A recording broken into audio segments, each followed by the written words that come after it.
సమ్మెట ఉమాదేవి స్వరపరిచిన 100 కథల వరహాలు. నేటి కథ అవుట్ సోర్సింగ్.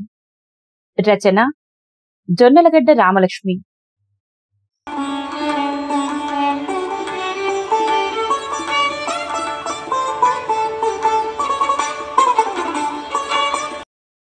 సంపన్న దేశాల్లో ఏ పనికైనా గంటకు కనీసం 500 రూపాయలు వస్తుంది. మన దేశంలో గంటకు 20 ఇచ్చినా మహద్భాగ్యం అనుకునేవారు కోకొల్లలు. అందుకని సంపన్న దేశాలు తమ పని మన దేశంలో కంపెనీలకు అప్పగిస్తే అదే అవుట్ సోర్సింగ్. అందువల్ల విదేశీ కంపెనీలకు పని చౌక, మన కంపెనీలకు మంచి లాభాలు.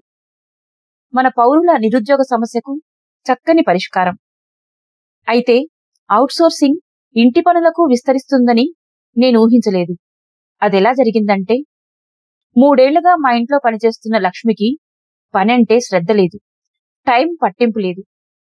రోజు ఉదయం 6:30 లోపల వీధి గుమ్మం కడిగి ముగ్గు పెట్టాలంటే ఏ రోజు 8 దాటకుండా ఆ పని చెయ్యదు. గిన్నెలకు విమ్ము, బట్టలకు దుమ్ము వదలవు. ప్రతిరోజు దానితో నాకు ఏదో ఒక గొడవే. విసిగిపోయిన ఒక రోజున, ఈ నెలాఖరుకింకా 3 వారాలుంది, వచ్చే నెల నుంచి వేరే ఇల్లు చూసుకో అని చెప్పేశాను. అది కాళ్లా వేళ్లా పడినా నా మనస్సు కరగలేదు. అప్పుడు మా వారు, ఇక్కడ మనమిచ్చే నెల జీతం ఫారిన్లో 1 గంట పనికే ఇస్తారు. గతి లేక చవగ్గా పనిచేస్తున్న వీళ్ల పట్ల మనం ఎంతో కొంత అవగాహన చూపి అడ్జస్ట్ అవ్వాలి. నువ్విప్పుడు లక్ష్మికి బదులు మరో దేనినో కుదుర్చుకున్నా పరిస్థితిలో పెద్దగా మార్పుండదు, ఆలోచించుకో అంటూ నన్ను మందలించారు. సమాధానంగా, సరే గురవిందం గారు, మీరు సత్యాన్ని మళ్ళీ పిలవండి అన్నాను. మా వారికి నా విసురు అర్థమైంది. మాకు కారుంది. డ్రైవింగ్ స్కూల్లో చేరితే మా ఇద్దరికీ డ్రైవింగ్ లైసెన్స్లయితే వచ్చాయి, కానీ ఒక్కరికి డ్రైవింగ్ మీద కాన్ఫిడెన్స్ రాలేదు. అవసరానికి డ్రైవర్ని పిలుచుకునేవాళ్ళం, కానీ కావలసినప్పుడల్లా డ్రైవర్ దొరికేవాడు కాదు. పర్మనెంట్గా పెట్టుకుందామంటే నెలకు కనీసం 3,500 ఇవ్వాలి. మాకేమో నెలకు వారం రోజులు కూడా పనుండదు. అలాంటప్పుడు ఇంటర్ చదివిన సత్యం 2,000 జీతానికే ఒప్పుకొని, డ్రైవింగే కాదు కథలు కూడా ఫేర్ కాపీ చేస్తాను, బ్యాంకు, పోస్టాఫీసు, షాపింగు వగైరా పనులన్నీ చేస్తాను, అన్నింటిలోనూ నాకు ట్రైనింగ్ ఇచ్చి ఓ సర్టిఫికెట్ ఇస్తారన్న ఆశతో మీ దగ్గర తక్కువ జీతానికి ఒప్పుకుంటున్నాను. నాకు డ్రైవర్గా స్థిరపడాలని లేదు సార్. మీ సర్టిఫికెట్తో నా చదువుకు తగ్గ ఉద్యోగం సంపాదించుకోవచ్చునని నా ఆశ అంటూ బతిమలాడాడు. సరేనన్నారు శ్రీవారు. కాని సత్యం డ్రైవింగ్కి తప్ప మరి దేనికి పనికిరాడని తెలుసుకునేందుకు వారం రోజులు కూడా పట్టలేదు. అతడి దస్తూరి ముత్యాల కోవే, కాని రాతలో పేజీకి 10 తప్పులుంటాయి. కూరగాయలు తెస్తే సగం పుచ్చులు, కవర్ల మీద అడ్రసులు ఒకదానికొకటి రాస్తాడు, స్టాంపులు తక్కువ అంటిస్తాడు, ఒక బ్యాంకు చెక్కు ఇంకో బ్యాంకులో డిపాజిట్ చేస్తాడు. క్రమంగా ఇంప్రూవ్ అవుతాడని ఎదురు చూశారాయన. కాని నానాటికి తీసుకట్టవుతుంటే విసిగిపోయి, నువ్వు మాకు పనికిరావు, మాకు పర్మనెంట్ డ్రైవర్ అక్కర్లేదు, కావలసొచ్చినప్పుడు పిలుస్తుంటాంలే అన్నారు. సత్యం నొచ్చుకోలేదు. తనకు అన్ని పనులు బాగా వచ్చినట్లు ఓ సర్టిఫికెట్ ఇమ్మని అడిగి తీసుకుని వెళ్ళిపోయాడు. అతన్ని పనిలో నుంచి తీసేయడం న్యాయమేనని అప్పుడు ఒప్పుకున్నాను. మున్ముందు నన్నాయన లక్ష్మి విషయంలో సమర్థించాలని తెలియక ఇప్పుడా తప్పు దిద్దుకున్నాను.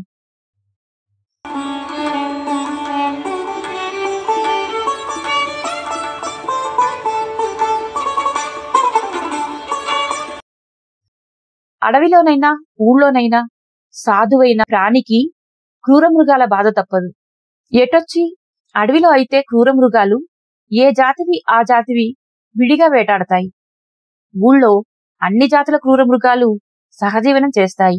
అడవిలో ఇది క్రూరమృగమని గుర్తించటం బహుసులభం. ఊళ్ళో ప్రతి మనిషి తాను సాధువునని, పక్క మనిషి క్రూరమృగమని అనుకుంటాడు. మా విషయంలో కూడా ఇది అక్షరాల నిజం. మా అమ్మాయి, అల్లుడు ఆస్ట్రేలియాలో ఉన్నారు. అబ్బాయి, కోడలు గల్ఫ్లో ఉన్నారు. అందరూ క్యాపిటలిస్టులకు ఊడిగం చేసి మస్తుగా డబ్బు సంపాదిస్తున్నారు కూడా. నేను మావారు ఇండియాలో ఉండి క్యాపిటలిజాన్ని దుమ్మెత్తే రచనలు చేస్తూ 4 చేతులా సంపాదిస్తున్నాం. క్యాపిటలిస్టులు మా కథలతో బాక్సాఫీసులు బద్దలు కొట్టే సినిమాలు తీస్తూ మా టీవీ సీరియల్స్ కి భారీగా అడ్వర్టైజ్మెంట్లు ఇస్తున్నారు. చూసేవారికి అన్యోన్యంగా అనిపిస్తాం. కలిసి క్యాపిటలిజాన్ని ద్వేషిస్తాం. కానీ మా ఇద్దరికి ఒకరికొకరు క్యాపిటలిస్టులుగా కనపడ్డం ఇబ్బందిగా ఉంది. దానికి పరిష్కారం తోచక ఒకసారి ఇంటర్నెట్ టెలికాన్ఫరెన్స్ లో నేను మా అబ్బాయిని, మా వారు మా అమ్మాయిని సలహాలు అడిగాం. అబ్బాయి వెంటనే ఎదుటివాడు చేసే దోపిడీని గుర్తిస్తే రచయిత, తాను చేసిన దోపిడీనే గుర్తిస్తే సంఘ సంస్కర్త. నా మాట విని, రచయితలే తప్ప సంఘ సంస్కర్తలు కాని మీరు డ్రైవింగ్ నేర్చుకుని మీ కారు డ్రైవ్ చేసుకోండి. ఇంట్లో అన్ని గాడ్జెట్స్ కొనుక్కొని మీ పనులు మీరే చేసుకోండి అన్నాడు. అమ్మాయి వెంటనే, గాడ్జెట్స్ ఉంటే పనివాళ్ళక్కర్లేదనేది ఇంటి పనుల్లో వేలెట్టని మగవాళ్లు. ఇండియాలో లాగా చవగ్గా పనివాళ్లు దొరికితే గాడ్జెట్స్ కి పని మనుషులు ఉండాలంటాను నేను అంది. అబ్బాయి సూచన మీద మేము వెంటనే ఇంటి పనులకు dish washer, vacuum cleaner, wash machine, రాత పనికి కంప్యూటర్లు కొనుక్కున్నాం. పట్టుబట్టి నేర్చుకుంటే వారం రోజుల్లో డ్రైవింగ్ వచ్చేసింది. అమ్మాయి సూచన మీద లక్ష్మిని పని మనిషిగా కొనసాగించాలనుకున్నాం. కానీ లక్ష్మికి అనుమానం వచ్చినట్టుంది. సరేనమ్మా, ఇక నా దారి నేను చూసుకునే టైం వచ్చింది.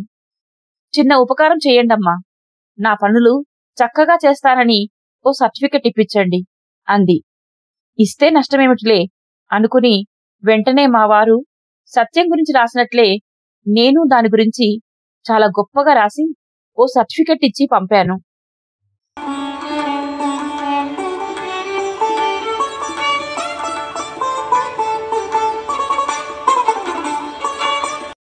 ఆ తర్వాత నెలాఖరుకి ఇంకా 4 రోజులుందనగా ఓ రోజు ఉదయం 6 కాలింగ్ బెల్ మోగింది. మెలకు వచ్చింది, కాని మత్తింకా వదల్లేదు.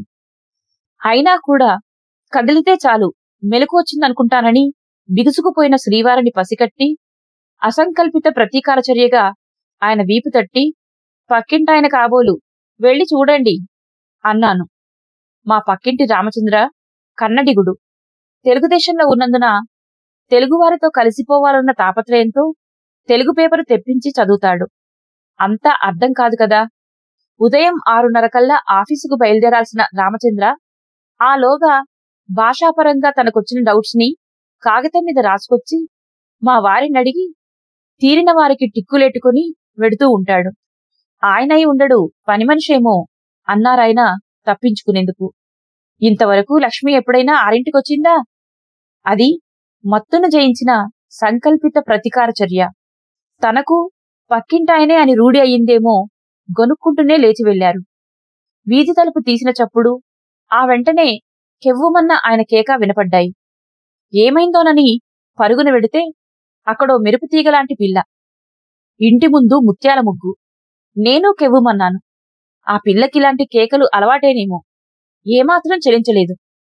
ముగ్గెట్టమని నన్ను లక్ష్మి పంపిందమ్మా, వస్తాను అనేసి మేము తేరుకునేలోగా వెళ్ళిపోయింది. మా ఇద్దరికీ ఆశ్చర్యంగా అనిపించినా క్రమంగా డైలీ రొటీన్లో పడ్డాం. సరిగ్గా 7 ఇంకో మెరుపుతీగ వచ్చింది. లక్ష్మి పంపిందంటూ డిష్ వాషర్లో అంట్ల గిన్నెలు పడేసి ఆన్ చేసి వెళ్ళింది. 7:30కి ఇంకో అమ్మాయి వచ్చి వాక్యూమ్ క్లీనర్తో ఇల్లంతా 15 గంటలో శుభ్రం చేసి వెళ్ళింది. 8కి మరో అమ్మాయి వచ్చి వాష్ మెషిన్లో బట్టలు వేసి ఆన్ చేసి వెళ్ళింది. వాళ్ళెవరో తెలియదు, పనులు నీటుగా చేశారు. తామెవరో చెప్పకుండా అన్నీ లక్ష్మి చెబుతుందని హడావిడిగా వెళ్ళిపోయారు. శ్రీవారు మురిసిపోయి, లక్ష్మి మన కోసం మంచి ఏర్పాట్లు చేసింది, పనివాళ్లు అదిరారు, వాళ్ళ పని అదిరింది అన్నారు. దానికి నెలకు 500 ఇస్తున్నాం. వీళ్ళను చూపించి బిల్లు కూడా అదరగొడుతుందేమో తెలీదు అన్నాను అనుమానంగా, భయంగా, అసంతృప్తిగా. సరిగ్గా 9కి వచ్చింది లక్ష్మి. ఇదంతా ఏమిటని నిలదీశాను. అన్నింటికీ మిషన్లున్నాయని కదా మీరు నన్ను నెలాఖరు నుండి పనిలో నుంచి తీసేస్తారన్నారు. మిషన్లున్నా పనివాళ్లుంటే ఎంత సుఖంగా ఉంటుందో మీకు రుచి చూపించాలని నేను ఈ ఏర్పాట్లు చేశాను. ముందు నాకిది చెప్పండమ్మా, మా వాళ్ల పని ఎలాగుంది అంది లక్ష్మి. పని బాగానే ఉంది. కానీ బిల్లు పెంచితే నేను ఊరుకోను అన్నాను అమ్మాయి చెప్పిన సలహా గుర్తు తెచ్చుకొని. ఏ పనికైనా గంటకు 30 రూపాయలే అయినప్పుడు బిల్లెందుకు పెరుగుతుందమ్మా అందా ఆమె తాపీగా. నా గుండె గుబిల్లుమంది. లక్ష్మి పని మా ఇంట్లో రోజుకు 2 గంటలు, అంటే నెలకు 60 గంటలు. దానికి 500 ఇస్తున్నాను. ఇప్పుడు ఈ కొత్త పని వాళ్లతో కూడా అదే పనికి రోజుకు 60 చొప్పున నెలకు 1800. ఈ లెక్క విన్న లక్ష్మి నవ్వి, ఈరోజు మా వాళ్ళు 4 కలిసి మీ ఇంట్లో గంటైనా పనిచేసుండరు. మీరేమో రోజుకు 2 గంటలని లెక్కేశారేంటమ్మా అంది. పోనీ గంటే అనుకున్నా నెలకి 900 అయింది కదా, అంత నేనివ్వను. భలేవారమ్మా, మిషన్లో అయితే బట్టలు వారానికొకసారే కదా ఉతికేది. అలాగే అంట్ల గిన్నెలు 3 రోజులకోసారి మిషన్లో పెట్టుకుంటే సరిపోతుంది. నెలకెన్ని గంటలు తప్పిపోయాయో మీరే లెక్కేసుకోండి అంది లక్ష్మి ధీమాగా. ఇది నేను ఆలోచించలేదు. కాని ఆ వెంటనే మరో అనుమానం వచ్చి, గంటల లెక్కన డబ్బిస్తున్నామనుకొని మీరు పనికి గంటలు గంటలు నాన్చేస్తే అన్నాను. అలా జరగకుండా అన్ని పనులకు టైం ఫిక్స్ చేశామమ్మా. వీధి గుమ్మం కడిగి ముగ్గు పెట్టడానికి 6 నిమిషాలు, అంట్ల గిన్నెలకో 15 గంట, బట్టలకో 15 గంట, ఇల్లు తుడవడానికి 5, ఒత్తాలంటే ఇంకో 10 నిమిషాలు. అదనంగా పనుంటే ముందే టైం మాట్లాడుకుంటే నాన్చామన్న ఫిర్యాదుండదు. అది చెప్తూ ఉంటే నేను నెలకెన్ని గంటలో లెక్కేస్తున్నాను. వీధిలో ముగ్గుకి 3, అంట్ల గిన్నెలు 2 రోజులకోసారి అనుకుంటే నెలకు 7:30, ఇల్లు రోజు తుడిస్తే నెలకు 2:30, వారానికి 2 రోజులు ఒత్తించుకుంటే నెలకు అదో 1.5 గంట, అన్నీ కలిపి 14 గంటలు దాటిందంతే. గంటకు 30 చొప్పున 500 లోపే అవుతుంది. ఆలోచించండమ్మా. వాడేది మీ మిషన్లే కాబట్టి పనిలో వంకెట్టడానికి లేదు. గంటల లెక్క కాబట్టి నాగాలెడితే మాకే నష్టం. మిషనుందని కాక అవసరాన్ని బట్టే పనిచేయించుకునే మీలాంటి వాళ్లకు డబ్బుకి డబ్బు ఆదా అవుతుంది, సుఖానికి సుఖమూ ఉంటుంది అంది లక్ష్మి. అవును, ఇంతకాలం మాకు నువ్వొక్కత్వే పనిచేస్తున్నావు. ఇప్పుడేమో ఇంతమంది కలిసి పనిచేసినా అప్పటికంటే తక్కువ అవుతుంది. మరి మీకెలా గిడుతుంది అన్నాను కుతూహలంగా. ఏం చేస్తామమ్మా, శతకోటి దరిద్రాలకు అనంతకోటి ఉపాయాలు. మీలాంటి వాళ్ళందరూ మిషన్లు కొనేసుకుంటుంటే మాకు కూడేలాగొస్తుందని బెంగపెట్టుకున్న సమయంలో మన్నే అమెరికా నుంచి వచ్చిన మా చుట్టాలబ్బాయి ఓ అవుట్సోర్సింగ్ కంపెనీ పెట్టమని సలహా ఇచ్చాడు. మీరిచ్చిన సర్టిఫికెట్ ధర్మమా అని నేను పెట్టే కంపెనీకి కూడా లోన్ దొరుకుతుందిట అంది లక్ష్మి. అది చెప్పిన వివరాలు విని ఆశ్చర్యపోయాను. ట్రయల్ బేసిస్ మీద లక్ష్మి ప్రస్తుతం ఓ అవుట్సోర్సింగ్ కంపెనీ నడుపుతోంది. ఇప్పుడు లక్ష్మి ఇదివరకటిలా 4 ఇళ్లు కాదు, 100 ఇళ్లలో పనొప్పుకోగలదు. తమ సరుకు అమ్ముడుపోవడం కోసం మిషన్ల కంపెనీ వాళ్ళిచ్చే ఫ్రీ ట్రైనింగుకి వాళ్ళ పేటలో చదువుకునే అమ్మాయిలందరూ వెడుతున్నారు. ఇప్పటికే అలాంటి వాళ్ళో 10 మంది లక్ష్మి దగ్గర తమ పేర్లను రిజిస్టర్ చేసుకున్నారు. లక్ష్మి వాళ్లకు పని అలాట్ చేసి వాళ్లకొచ్చే దాంట్లో పావలా వాటా తీసుకుంటుంది. అంటే ఇప్పుడు లక్ష్మి ఏ పని చేయకుండానే నెలకో 5,000 దాకా సంపాదిస్తుంది. పని పిల్లలకు కూడా ఇది బాగుంది. వాళ్ళిప్పుడు పని మనుషులు కారు, లక్ష్మి కంపెనీలో ఎంప్లాయీస్. మేము కూడా వాళ్ళని పని మనుషులు అనకుండా స్కిల్డ్ వర్కర్స్ అనో స్పెషలిస్టులనో అనాలి. ఈ ఐడియా బాగుంది. దీన్నింకా వివిధ రంగాలకు విస్తరింపజేయొచ్చు అన్నాను సాలోచనగా. అవునమ్మా, మిషన్లున్నా పనులు చేసుకోలేని వాళ్ల కోసం నేనిది ప్రారంభిస్తే వంటొచ్చి చెయ్యలేని వాళ్ల కోసం అవుట్సోర్సింగ్ సెంటర్ ఒకటి మొదలవుతోంది. దాంట్లోనూ నాకు వాటా ఉంది. వంటలకు అవుట్సోర్సింగ్ ఎందుకు? టిఫిన్ సెంటర్స్ ఉన్నాయిగా అన్నాను. ఆ సెంటర్స్ లో అయితే వాళ్ళేం పెడితే అది తినాలి. ఇక్కడ అలా కాదు అంది లక్ష్మి. ఊరి మొత్తానికి కావలసిన వెజిటేరియన్ మెనూ తీసుకుంటే నిత్య వాడకంలో ఉండే వంటకాలు 50 రకాలకు మించవట. వాటిని తయారు చేయటానికి ఊళ్ళో కొందరు స్పెషలిస్టులకి కాంట్రాక్ట్కి ఇస్తారట. ఎవరి మెనూతో వాళ్లు భోజనం ఆర్డర్ ఇస్తే కంపెనీ ఆ మెనూలోని వంటకాలు సేకరించి భోజనం సప్లై చేస్తుందట. ఈ పద్ధతిలో ఒకే ఇంట్లో 4 సభ్యులు ఒకే సమయంలో 4 రకాల ఐటమ్స్ తో భోంచేయొచ్చట. ఇది సక్సెస్ అయితే నాన్ వెజ్ కి ఎక్స్టెండ్ చేస్తారట. మీకు నచ్చితే వచ్చే నెల నుంచి మీ ఇంట్లో అవుట్సోర్సింగ్ పద్ధతి మొదలెడదాం అంది లక్ష్మి. నేను నచ్చలేదంటే? ఇప్పటికే నాకు 40 మంది కస్టమర్స్ దొరికారమ్మా. ఇంకా చాలా మంది వాకప్ చేస్తున్నారు. నేను చెప్పిన రేట్స్ ఫస్ట్ కస్టమర్స్ కి ప్రత్యేకం. ఈవేళ ఒప్పుకునే వాళ్లకు ఇవే రేట్స్ ఏడాది దాకా వర్తిస్తాయి. ఆ పైన మీ ఇష్టమమ్మా. నేను వెంటనే ఒప్పేసుకుని, నీది చాలా గట్టిబుర్రా. మా ఇళ్లలో పుట్టుంటే ఈ పాటికి అంబానీలను మించిపోయేదానివి అన్నాను మెప్పుకోలుగా. మీ ఇంట్లో పుట్టకపోయినా నాకీ అవకాశం వచ్చింది మీ సర్టిఫికెట్ వల్లనే కదమ్మా. అందుకే మీకీరోజు ట్రయల్స్ చూపించాను. మిగతా వాళ్ళకి ట్రయల్స్ లేవు, నోటిమాటే అనేసి వెళ్ళిపోయింది లక్ష్మి. నేను చాలా ఎగ్జైట్ అయిపోయాను. ఆయనకిదంతా చెప్తే ఇదివరకు దాని జీతం 10ో 12 పెంచితే సరిపోయేది. కాని లక్ష్మి ఇప్పుడు ప్రతిదానికి ఇంతంటూ రేట్లు ఫిక్స్ చేసేసింది. ప్రతి పని రేటు పెరిగితే లాంగ్ రన్ లో మనం దోపిడీ అయిపోతామేమో, కాస్త ఆలోచించు అంటూ హెచ్చరించారాయన. ఎప్పుడు దోపిడీ అనిపిస్తే అప్పుడే వద్దంటాం. మనమేం కాంట్రాక్ట్ రాయడం లేదు కదా అన్నాను.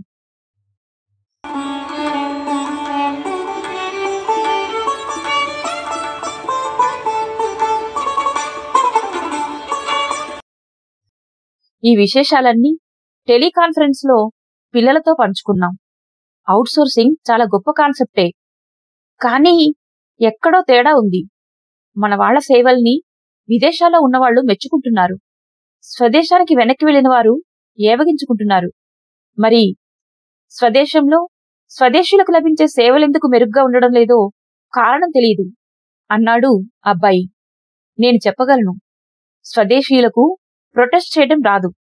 అందుకని స్వదేశీయుల సేవకుద్దేశించిన ఉద్యోగాలు ప్రతిభ కంటే సర్టిఫికెట్లకే ప్రాధాన్యాన్నిస్తాయి. అమ్మనే తీసుకో. తనకేమాత్రమూ నచ్చని లక్ష్మిని ఆకాశానికెత్తేస్తూ సర్టిఫికెట్ ఇచ్చింది. ఆ సర్టిఫికెట్టే లక్ష్మికి బ్రతుకు తెరువయింది. లక్ష్మి సేవల్లో తేడా వస్తే ఆ బాధ్యత అమ్మది, అమ్మలాంటి వాళ్లది అంది అమ్మాయి. నేను దాని సేవకు కాదు, ప్రతిభకు సర్టిఫికెట్ ఇచ్చాను. చూస్తుండు. లక్ష్మికి నేను సర్టిఫికెట్ ఇచ్చినందుకు మనమంతా గర్వపడాల్సిన రోజొస్తుంది అన్నాను. నా మాటే నిజమైంది. 2 నెలల తర్వాత లక్ష్మి సర్వీస్ ని శ్రీవారే తెగ పొగిడారు. ఆ తర్వాత నెల్లాళ్లకు షేర్లకు డీమాటీ అకౌంట్స్ నడిపే కొన్ని సంస్థలు బ్యాంకులపై ఓ ప్రముఖ కంపెనీ పబ్లిక్ ఇష్యూ విషయంలో గడబిడ చేశాయన్న ఆరోపణ వచ్చింది. స్టాక్ మార్కెట్ను అదుపు చేసే సెబీ సంస్థ ఆ సంస్థల్లో షేర్ అకౌంట్లను నిషేధించింది. అందువల్ల మేమిప్పుడు కొత్త బ్యాంకులో డీమాట్ అకౌంట్స్ ఓపెన్ చేసి మా షేర్లను అక్కడికి మార్చుకోవాల్సి వచ్చింది. ఒకరోజున పని మీద నేను శ్రీవారు బాగా పేరున్న ఓ ప్రైవేట్ బ్యాంకుకు వెళ్లాం. అక్కడ కౌంటర్లో మనిషి డీమాట్ అకౌంట్ ఓపెనింగుకి చాలా ఫారాలు నింపాలి. చిన్న అక్షరం కూడా తప్పుండకూడదు. మా ఉద్యోగుల సమయం, మీ సమయం ఎంతో విలువైందన్న ఉద్దేశంతో డీమాట్ అకౌంట్ ఓపెనింగ్ పనిని అవుట్సోర్సింగ్ ఇచ్చాము. ఫోన్లో చెబితే పోయేదానికి మీరు అనవసరంగా ఇక్కడికొచ్చారు. రేపు ఓ మనిషి ఫారాలతో సహా మీ ఇంటికొచ్చి అన్ని ఫార్మాలిటీస్ పూర్తి చేస్తాడు అన్నాడు. అక్కడ్నుంచి బయటికొచ్చాక మన దేశంలో సమర్థులకు లోటు లేదు. అవుట్సోర్సింగ్ వల్ల అలాంటి వారందరికీ అవకాశం వస్తుంది. అనుభవం లేని లక్ష్మి కూడా అవుట్సోర్సింగ్ తో తన సేవలను ఎంతో గొప్పగా మెరుగుపరిచిందంటే మరి అంతర్జాతీయ ప్రఖ్యాతిగాంచిన ఈ ప్రైవేట్ బ్యాంక్ సేవలు ఇంకెంత గొప్పగా ఉంటాయో ఊహించలేకపోతున్నాను అన్నారు శ్రీవారు ఉత్సాహంగా. మర్నాడు ప్రైవేట్ బ్యాంకు ద్వారా అవుట్సోర్సింగ్ ఏజెంటుగా మా దంపతుల చేత డీమాట్ అకౌంట్స్ ఓపెన్ చేయించడానికి వచ్చిన వ్యక్తిని చూసి తెల్లబోయాం. అతడు సత్యం. సత్యంలో ఏ మార్పు లేదు. అతడు ఫారాలు ఫిల్ చేయడంలో ఎన్నో అక్షరాలు తప్పు రాస్తే అసలు కంటే సవరణలకు మేము చేసిన సంతకాలే ఎక్కువ. ఇంకా ఒకచోట రాసి కొన్ని చోట్ల అనుమానాలొచ్చి అతగాడు మా ఇంటికి బ్యాంకుకి మధ్య కనీసం 10 సార్లు తిరిగాడు. శ్రీవారు సత్యాన్ని ఏమీ అనలేక, నీకీ ఉద్యోగం ఎలా వచ్చింది అని అడిగారు ఆశ్చర్యంగా. విదేశీ సేవలకైతే బ్యాంకింగ్ ప్రొఫెషనల్స్ రిఫరెన్స్ కావాలి, కానీ స్వదేశీ సేవలకు ఎవరు సర్టిఫికెట్ ఇచ్చినా సరిపోతుందంట. తెలిసిన వారెవరూ సర్టిఫికెట్ ఇవ్వక సత్యం మా వారిని ఆశ్రయించి సర్టిఫికెట్, ఉద్యోగము సంపాదించుకున్నాడు. ఆ కృతజ్ఞతతోనే మీ డీమాట్ అకౌంట్స్ పని నేను తీసుకున్నాను సార్ అన్నప్పుడు కృతజ్ఞత సత్యం కళ్ళలోనూ కనిపించింది. సత్యానికి ఉద్యోగం ఇచ్చిన అవుట్సోర్సింగ్ కంపెనీ భవిష్యత్తును తలుచుకునేమో శ్రీవారు భారంగా నిట్టూర్చి, పని పూర్తయినట్లేనా, మళ్ళీ వస్తావా అన్నారు. సత్యం నవ్వి, మళ్ళీ వస్తే ఆ వచ్చేది మీ రుణం తీర్చుకునేందుకే సార్. మీకు కావలసిన వాళ్ళెవరికైనా మా కంపెనీలో ఉద్యోగం కావాలంటే నా రిఫరెన్స్ చాలని గుర్తుంచుకోండి సార్ అని వెళ్ళిపోయాడు.